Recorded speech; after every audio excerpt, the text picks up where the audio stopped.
شروع میں جب میں آیا تھا، آپ خود بولر ہے، آپ کو پتہ چل گیا ہوگا میرے ویک پوائنٹ کیا ہے. تو میں گرتا تھا، میری کراس جاتی تھی ٹانگ، تو مجھے مشکل ہوتی تھی جب کوئی بال اندر لے کے آتا تھا. اگر آپ دیکھیں کہ ساؤتھ افریقن نے شروع میں مجھے بہت آؤٹ کیا، لیگ بی فور بھی، اور شارٹ مڈ وکٹ پہ میں کیچ آؤٹ ہو جاتا.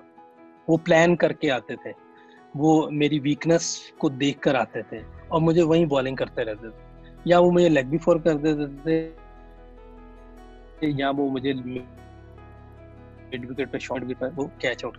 اب جب یہ باب ورمر آیا ہمارے کوچنگ میں، جب 2003 کے آخر میں میرا خیال آیا 3 کے، وہ اس نے مجھے دیکھا کھیلتے ہوئے، اس نے مجھے کہا میں تمہاری ٹیکنیک اور بیٹ پکڑنے اور دوسری چیزوں کے بارے میں کوئی بات نہیں کروں گا، تمہیں صرف چھوٹی سی چیز کرنی ہے، یہ تمہاری ٹانگ جو ہے نا، یہ جو کراس جاتی ہے، اس کو کنٹرول کرنا ہے.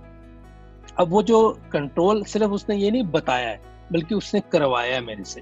یہ مجھے روز نیٹ پہ لے جاتا تھا اور خود جا کے کرواتا تھا، اور ڈفرینٹ کلرز کے بال لے لیتا تھا، کوئی 12-14 بال لے لیتا تھا ڈفرینٹ کلر کے، وہ جو پریکٹس کے ہوتے تھے وہاں وہ لے جاتا تھا، تو پلاسٹک ٹائپ کے. تو اس سے مجھے کہتا تھا جب میں تھرو کروں، اور اس تھرو آپ نے کھیلنے سے پہلے اس کلر کا نام بتانا ہے، اس بال کا کلر بتانا ہے کہ کون سا ہے. تو وہ میں اس کے ساتھ کرتا تھا. تو وہ میری جو کینچی ڈلتی تھی، پنجابی میں جو کہتے ہیں ہمارے کینچی ڈلتی تھی جیسے، تو کینچی جو میری ڈلتی تھی، وہ جب میں اس کے ساتھ پریکٹس کرنا شروع ہوا اور کلر بتانا شروع ہوا، تو میں ویٹ کرنا شروع ہوا بال کا، کہ جب تک بال ہاتھ سے ڈلیور نہیں ہوگی، ریلیز نہیں ہوگی، اس وقت تک کوئی موومنٹ نہیں کرنی. یہ اس پریکٹس کی وجہ سے مجھے فائدہ ہوا.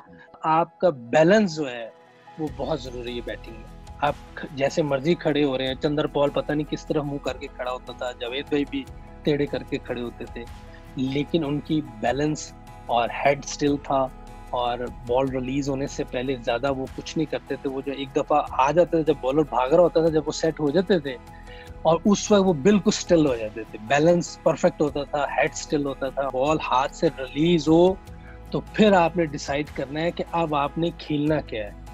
آپ بال ہاتھ سے ریلیز ہونے سے پہلے اگر آپ نے ڈیسائیڈ کر لیا کہ جی میں نے تو یہ شاٹ کھیلنی، تو وہاں آپ پھنستے ہیں. اگر آپ دیکھیں کہ آپ نے اپنا بیلنس پرفیکٹ چیک کرنا ہے نیٹ پہ بھی یا ویسے بھی، تو آپ دیکھیں کہ جب آپ آن ڈرائیو ماریں مڈ وکٹ اور مڈ آن کے درمیان سے اگر جا رہی ہے وہ زمین کے ساتھ لگی، جس کا مطلب ہے کہ آپ کا بیلنس کافی بہتر ہے.